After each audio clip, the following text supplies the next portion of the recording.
Hello, Jordan and Abigail. This is Grandma Lolly, and I'm here with another story.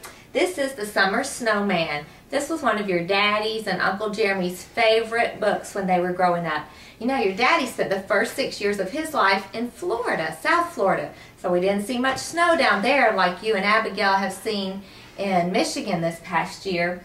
So I'm going to read you this story. I know this cover doesn't look very pretty, and this just reminds us that we should never judge a book by its cover. Just like we don't judge people by the way they look. You never know. God has created everybody different and individual, and put a special gift inside each person, just like He's put a gift inside of each of you. All right, here's our story, The Summer Snowman by Jean Zion.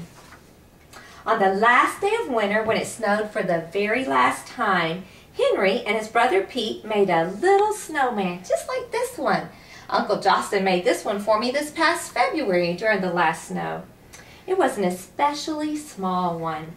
It was so much fun, they didn't even hear their mother calling them for supper. Henry, Pete, time for supper.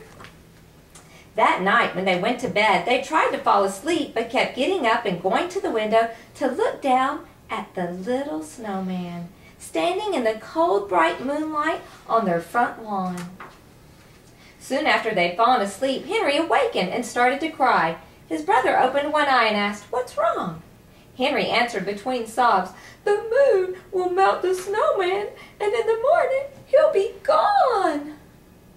Pete laughed and said, "Don't be silly. The moon won't melt him." Pete was always telling Henry not to be silly. He laughed some more and went back to sleep. But Henry couldn't sleep, so he climbed out of bed and got dressed. Not making a sound, he tiptoed softly down the stairs, and opening the front door, he stepped out into the still, snow-covered night. Henry had never seen so many stars. They seemed very close, and the moon was bigger and wider than he had ever seen it before.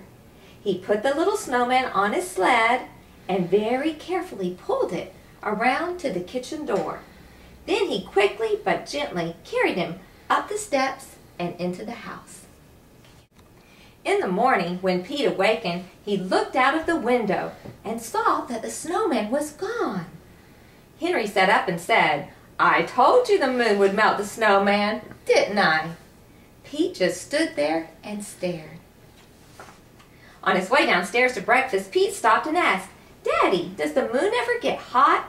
"Don't be silly," his father said. "You'd better hurry or you'll be late for school."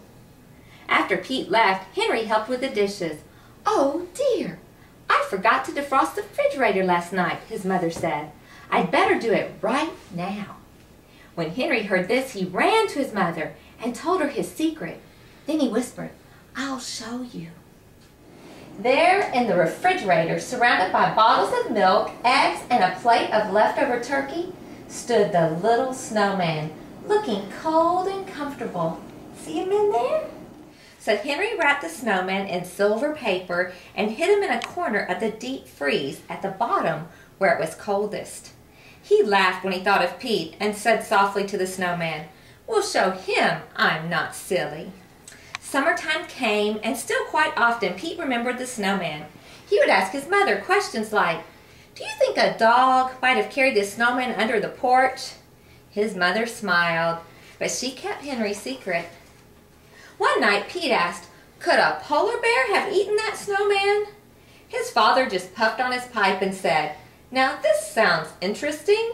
There will be a grand fireworks display in the park at night on the 4th of July. Henry's eyes opened wide.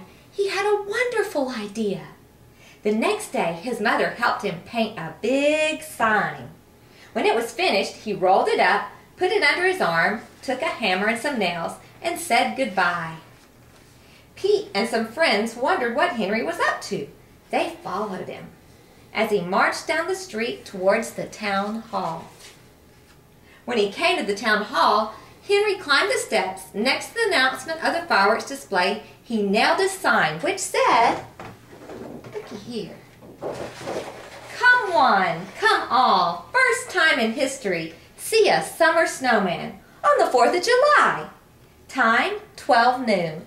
place in front of my house. Signed, Henry. A snowman in July? What's your brother up to, Pete? Asked a man in the crowd. Pete just stood there and stared. The great day finally came, and a big crowd gathered in front of Henry's house to see what joke he was going to play.